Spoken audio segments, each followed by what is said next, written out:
आदमपुर उपचुनाव को लेकर चुनाव प्रचार दिनों दिन तेजी से बढ़ता जा रहा है। भारतीय जनता पार्टी के युवा उम्मीदवार भव्य बिश्नोई के समर्थन में भाजपा और जसपा की ओर से अनेकों गांवों में कई जनसभाएं आयोजित की गई।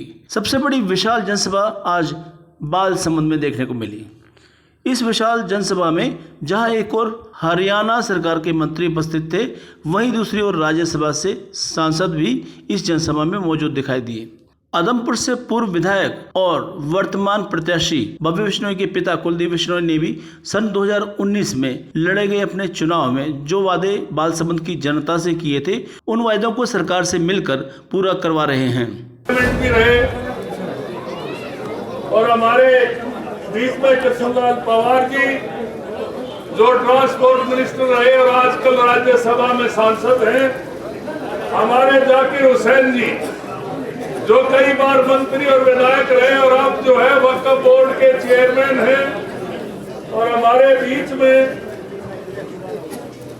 रूडाराम जी जो फतेहाबाद से विधायक है, हमारे बीच में रणधीर पनियार जी जो हमारे, इनको मैं बालसमंद की जनता को मैम 24 के योद्धाओं की तरफ से आपको सलाम करने आया हूं, बधाई देने आया हूं कि आज की देश की राजनीति की दिशा और दशा और देश के हालात, पार्टियों के हालात का जायजा लेके आज मैं सलाम करता हूं, बधाई देता हूं भाई कुलदीप बिश्नोई को कि इन्होंने भारतीय जनता पार्टी में शामिल होने का निर्णय लिया। और आज ये निर्णय इस इलाके के लिए मील का पत्थर साबित होगा। ये आने वाले जो 2 साल है चुनाव से पहले के, इस इलाके की तस्वीर और तकदीर को बदलने का काम करेंगे, विकास को और तेजी से करवाने का काम करेंगे। आज हम सबकी जिम्मेदारी है कि भाई भव्य बिश्नोई को भव्य जीत दिला के, हरियाणा के 90 हल्के हैं, आज पहले 81 होते थे। 54 साल से कोई हल्का ऐसा नहीं है, कोई परिवार जो लगातार राजनीति में जीतता रहा हो। इस हल्के के लोगों का निर्माण करता हूँ। ऐसा इतिहास आपने बढ़ाया है और ऐसा प्यार एक परिवार के साथ चौधरी भजनलाल जी के साथ आपने निभाया है। आपका मुकाबला हरियाणा में कोई हल्का कर नहीं सकता। अब जो है मैं बताता हूँ, कुलदीप का आना एक नेता का नहीं है। आप देखना आने वाले वक्त में हरियाणा की राजनीति में बहुत बड़े बदलाव होंगे। इस चुनाव को आप साधारण चुनाव ना समझो। ये चुनाव कोई एक एमएलए बनने का चुनाव नहीं है। ये भव्य बिश्नोई का चुनाव समझने के बजाय हरियाणा की राजनीति में आप देख लेना, आने वाले वक्त में इस चुनाव में जितना आप तगड़ा मार्जिन दोगे, उतना ही ज्यादा चमत्कारिक परिवर्तन हरियाणा की राजनीति में होगा। ध्यान देने वाली बात यह है कि बालसमंद में जहां 11,000 से अधिक वोटरों की संख्या है, वहीं यहां पर जो निर्णायक वोट पड़ता है उससे ही आदमपुर का विधायक चुना जाता है। आदमपुर हल्के के लिए अनेकों विकास योजनाओं का जिक्र करते हुए कुलदीप बिश्नोई ने इस बात को कहा कि हरियाणा सरकार से मिलकर वो यहां पर अगले 2 वर्षों में बहुत तेजी से विकास कार्य करवाने जा रहे हैं। उन्होंने कहा कि आदमपुर की जनता की सेवा के लिए 24 घंटे के लिए भव्य बिश्नोई अब उपलब्ध रहेंगे। आदमपुर हल्के में विकास की ये यात्रा जो पिछले 54 वर्षों से लगातार जारी है, उसके बीच में जो व्यवधान आया, आने वाले 2 वर्षों में उस कमी को पूरा किया जाएगा। बालसमंद गांव से मैंने 2019 में कुछ वादे किए थे। आप सारे गवाह, सारे मैंने वादे पूरे किए, लेकिन जो विशेष वादे थे मेरे, एक गवर्नमेंट कॉलेज की जमीन पे कब्जा था, कि विधानसभा में बोले आवाज उठा के सीएम साहब से मिलके आपके सामने 6 महीने पहले मैंने जमीन खाली करा के आपको दी। सबसे बड़ा मांग आपकी 2019 में ये थी, और आप लोगों ने मुझे कहा था कि हम आपको वोट इस वादे पर दे रहे हैं क्योंकि आपके परिवार का इतिहास है वादे पूरे करने का। अगर आप वादे पूरे करोगे, अगले चुनाव में बालसमंद से 1 वोट भी खिलाफ पहुंच जाएगा।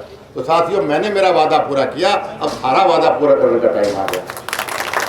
आप सोशल मीडिया देखते हो, कौन देखते सारे?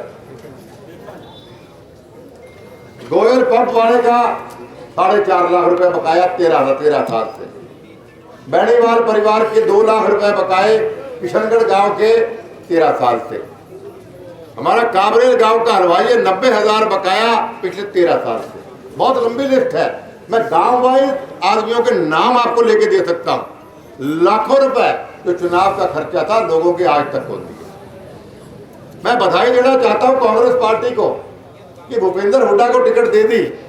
वोट तो बढ़ते कोड़े लोगों की गुआई जरूर होती है।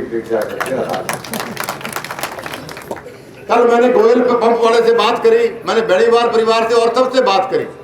मैंने कहा भाई उगाई तो हो जाएगी पर नोट चेक कर लियो, पुराना टाइम नकली देर पूरी बेटा।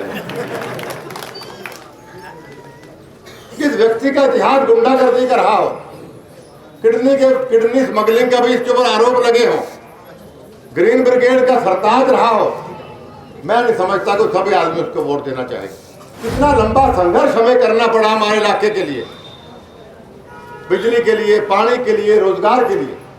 चंडीगढ़ विधानसभा घेराव में करने गया था, बाढ़ समझ के साथी मेरे साथ गए थे। क्या मुद्दा था उस वक्त कि ले गए सारी नौकरियां रोहतक में, ले गए सारा पानी रोहतक में, ले गए सारा विकास का पैसा भूपेंद्र हुड्डा अपने इलाके में। ये बात थी कौन थी? और लठ पड़े सारे लोग, मेरे ही पड़े, थाने पड़े थे लठ।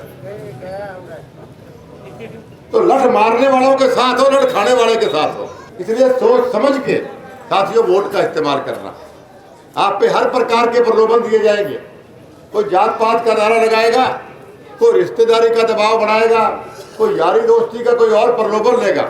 लेकिन चौधरी भजनलाल जी वाली बात याद रखनी है कि रिश्तेदार आवे, मान सम्मान करो, हलवा खवाओ, चूरमा खवाओ, पर बोले वोट तुम्हें भजनलाल परिवार रहते और वोट को देता है।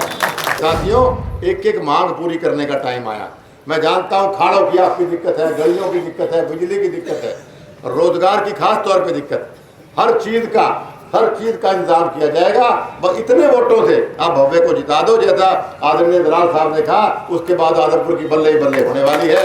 आपका एक बार पुनः बहुत मन से आशीर्वादों से आपने भव्य का स्वागत किया। मैं आभार व्यक्त करता हूं और उम्मीद अपेक्षा प्रार्थना करता हूं कि आने वाली 3 तारीख को आप कमल का बटन दबा के चौधरी भजनलाल जी का दौर वापस लेकर आएंगे। आपका बहुत बहुत धन्यवाद। नमस्कार। जय। आदमपुर में जिस तरह की लहर है, जिस तरह का जोश है, उसे देखते हुए यही लगता है कि आने वाले समय में युवा भव्य बिश्नोई को यहाँ की जनता अपना भरपूर समर्थन देने की तैयारी कर चुकी है। बालसमंद से आदमपुर न्यूज़ के लिए वी के शर्मा की रिपोर्ट।